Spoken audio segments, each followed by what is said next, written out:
Welcome back to Investing Talk podcast. Today, we're diving into a question many of you have sent our way. Is Cipher mining a good time to buy now? We've scoured the latest financial analyses, market observations, and, well, company reports on Cipher mining to bring you the distilled insights you need, to cut through the noise. Before we jump into the details, if you find these discussions valuable, please take a moment to subscribe, like, and maybe leave a comment. Your engagement really helps us bring more of these analyses to you. And if there's a specific company you'd like us to dissect in a future episode, just drop a suggestion in the comments below. You could also consider buying us a coffee if you appreciate what we do. Yeah, and it's compelling to dive into a company positioned right in the core of this, well, highly volatile crypto mining sector. Our goal today is to meticulously unpack its current situation, highlight the key opportunities, and importantly, lay out the significant risks involved, hopefully giving you a crystal clear picture of what's truly beneath the surface. All right, let's start by looking at Cipher's fundamental analysis, specifically their recent financial performance. They reported Q2 2025 revenue of $44 million, alongside non-GAAP adjusted earnings of $30 million. On the face of it, those adjusted numbers sound quite robust, don't they? That's a great initial observation. Yeah. However, when we look a little closer at the complete financial picture for the same quarter, the company actually posted a net loss of $46 million, or 0.12 per share. Wow. Okay, so this immediately begs the question, why such a stark difference between the adjusted earnings and the actual net loss? It primarily points to substantial non-cash expenses, like depreciation of their mining equipment and significant financing costs that aren't factored into those adjusted figures. For investors, it highlights a crucial distinction. While adjusted earnings might show operational strength, GAAP net income reveals the true bottom line after all costs. Right, that discrepancy between positive adjusted earnings and a substantial net loss, that's the detail that truly grabs an investor's attention. Even so, they did manage to beat earnings estimates for Q2 2025, with an actual EPS of $0.08 against an estimate of nanaja or 1 cent. So, improved quarterly profitability. That is a positive signal, right? Yes. But then again, revenue lagged estimates by about 7%. So what does this tell us? It feels a bit mixed. It reveals a bit of a mixed bag, doesn't it? Yeah. Exactly. Beating EPS estimates suggests they're managing costs or perhaps benefiting from favorable Bitcoin price movements during the quarter, leading to better than expected profitability per share, even if nominal. Okay. Yet the revenue miss suggests they might not be converting their operational capacity into sales as effectively as analysts hoped, or perhaps the market conditions were, well, tougher than anticipated. Yeah. This is a crucial point for understanding their growth trajectory. Are they just becoming more efficient with existing resources, or are they truly expanding their top-line reach as expected? Good question. Digging a little deeper into their financial health, we see Cipher recently completed a $172.5 million convertible note offering. And they boast a strong site pipeline with 2.6 GW capacity. But our sources don't really disclose specific cash levels or debt coverage ratios. Right, and one of the most intriguing aspects here is that $172.5 million capital raise through convertible notes. This isn't just standard debt. It's a financial instrument that gives lenders the option to convert their debt into company stock later. Ah, okay. Dilution risk? Potentially, yes. Right. It could dilute existing shareholders in the future, which is a key consideration for equity investors.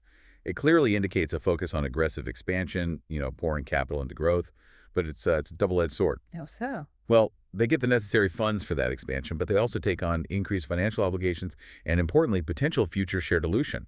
It raises leverage and refinancing risks. And without knowing their exact cash reserves or debt coverage, it's difficult to fully assess their immediate liquidity position, which adds a layer of uncertainty. So on one hand, growth capital, on the other, potential dilution and higher leverage.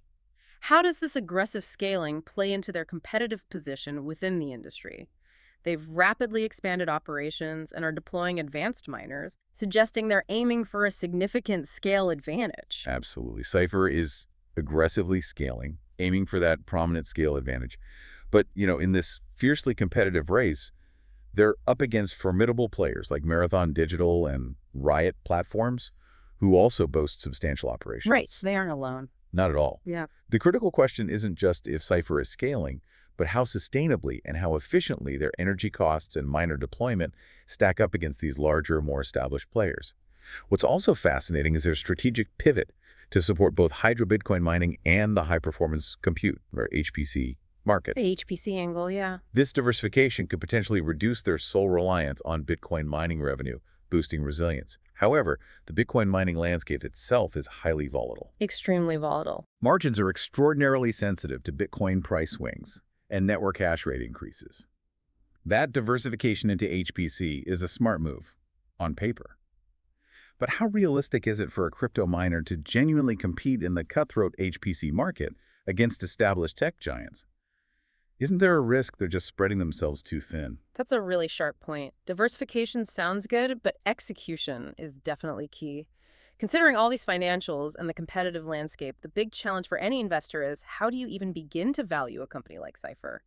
Our sources, for instance, don't provide current PE, PS, or PB ratios. Yeah, you've hit on a core challenge for this sector. It's tricky. With a consensus 2025 EPS estimate remaining negative at go down 0.32, a meaningful trailing price-to-earnings ratio simply isn't possible, doesn't exist. Bitcoin miners like Cipher often trade at elevated price-to-sales ratios because of their direct leverage to Bitcoin prices, sure, but they typically post negative price-to-earnings during periods of industry stress due to their high upfront capital costs and often fluctuating revenues. So traditional metrics are tough. Very tough. Given the negative consensus EPS and the sheer capital intensity of mining, traditional valuation models like discounted cash flow, or DCF, become incredibly difficult to apply with any precision. Investor focus in these situations really shifts to future capacity expansion, their sensitivity to Bitcoin prices, and, well, the ability to eventually generate positive GAAP earnings. That's where the perceived long-term upside lies.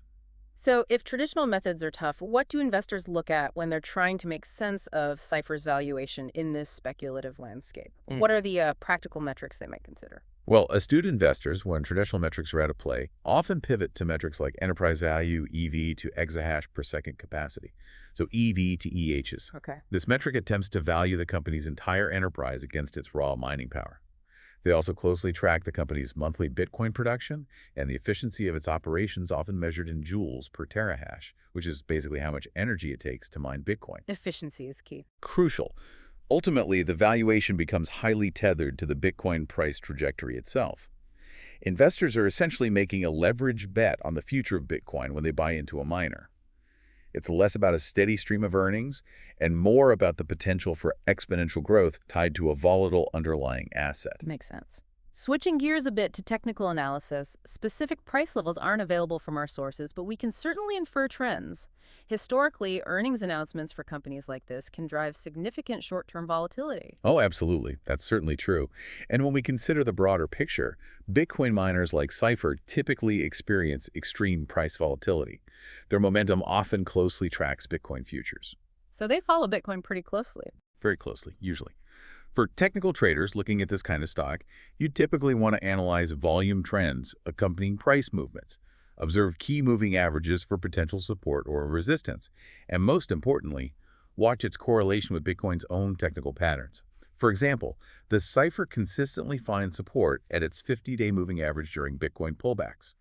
Or does it tend to lead Bitcoin in significant rallies or sell-offs? Interesting nuances there. Without explicit support or resistance data, you should just expect the price to be extremely sensitive. Sensitive to both internal company news like those capacity updates or funding announcements, and broader, often sudden, crypto market moves. Right. Let's talk about recent developments in market sentiment then. The headline news has been that successful capital raise we discussed, alongside their ongoing progress in self-mining and the HPC expansion. However, despite these positive steps, the analyst consensus for 2025 still forecasts negative EPS. So what's really driving the stock in the short term then? Yeah, good question. Given those factors, the immediate drivers are quite clear. We're looking at upcoming catalysts, like their Q3 2025 earnings release. I think that's scheduled for October 30th, 2025. Okay, coming up.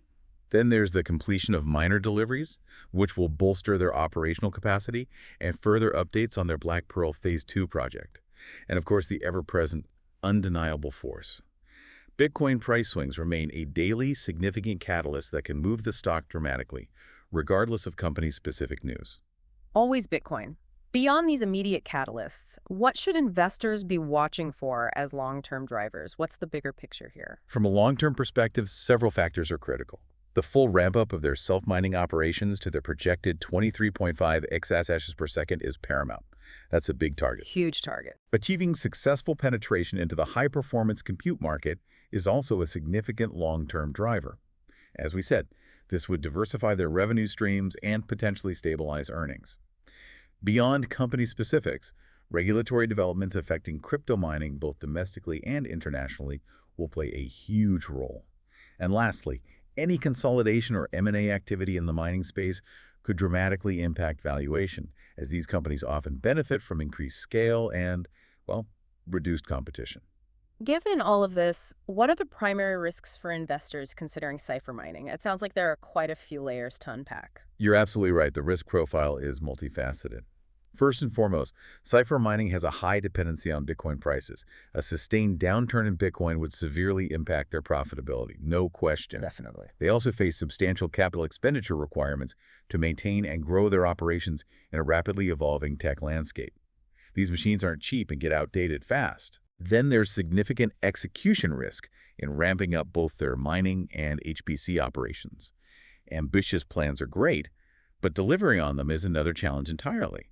And as we discussed, increased financial leverage from those new convertible notes adds another layer of financial risk. The fact they have a negative net income despite positive adjusted earnings points to high, persistent expenses, depreciation, and financing costs. That's a key structural risk for their long-term viability. So lots of company-specific risks. And beyond the company itself, what about broader market and sector risks that could impact them? External factors that investors need to consider. Absolutely. External factors are a huge consideration. We have ongoing regulatory risks to crypto mining, which could shift dramatically with new legislation or enforcement. You never know what governments might do. A constant uncertainty. Exactly. Rising energy costs are a constant threat, directly impacting their operational expenses and squeezing margins. Bitcoin network difficulty increases also pose a risk. As more miners join the network, it becomes harder to mine Bitcoin, reducing individual miners' rewards for the same amount of effort. The difficulty keeps going up. Generally, yes. Finally, a broader crypto bear market or adverse government actions, either domestically or internationally, would undoubtedly impact earnings and valuation across the entire sector, not just for Cipher. It's a truly dynamic and often unpredictable environment. Okay, so bringing it all back to our initial question, is cipher mining a good time to buy now? After this extensive look at the sources, what's our overall investment thesis summary? Where do we land? Well, our overall investment thesis rates Cipher mining a 5 out of 10, kind of right down the middle. A 5 out of 10, okay. Yeah, the rationale acknowledges Cipher's active scaling and operational progress, which are certainly positive signs of a company with momentum. Can't ignore that. However, it remains fundamentally speculative. This is primarily due to persistent negative GAAP earnings, the inherent sector volatility of crypto mining, and that high financial leverage we talked about. While recent earnings beats signal improved execution in some areas, continued net losses, and a dependency on external capital raise significant caution, especially within a turbulent crypto environment. It's a company with clear potential, but also substantial hurdles. So any significant upside then seems to depend heavily on sustained Bitcoin market strength and their successful expansion into the high-performance compute market, neither of which is a guaranteed outcome. This truly makes it a high-stakes play. Indeed. To elaborate, the investment horizon for cipher mining appears more suited for short-term trading, for those looking to exploit momentum tied to Bitcoin price, sector news, and earnings volatility. It begs the question, is it high risk for a long-term investment, given its current fundamentals and sector exposure? And the answer seems to be. The answer, based on our sources, is a resounding yes. High risk for long-term. The long-term picture requires a much clearer path to sustainable GAAP profitability, which is just not currently evident. It's clear that while cipher mining has ambitious growth initiatives, the speculative nature and significant risks mean investors need to be acutely aware of the landscape, and perhaps even more importantly, their own risk tolerance. Precisely. At the end of the day, the journey of a company like Cipher Mining in this evolving digital asset space reminds us that innovation often comes hand in hand with significant risk, and rewards are deeply tied to broader, often unpredictable market forces. Understanding that interplay and recognizing where fundamental value meets speculative potential is absolutely critical for anyone looking to invest in this sector. Perhaps the real question isn't just if it's a good time to buy, but what kind of investor you are, and whether this level of intertwined promise and peril aligns with your financial strategy. That's a great final thought. And that's our in-depth look at cipher mining. We hope this discussion has given you a much clearer picture to inform your own investment decisions. Thank you for joining us on Investing Talk Podcast. Until next time, Keep learning and make smart moves.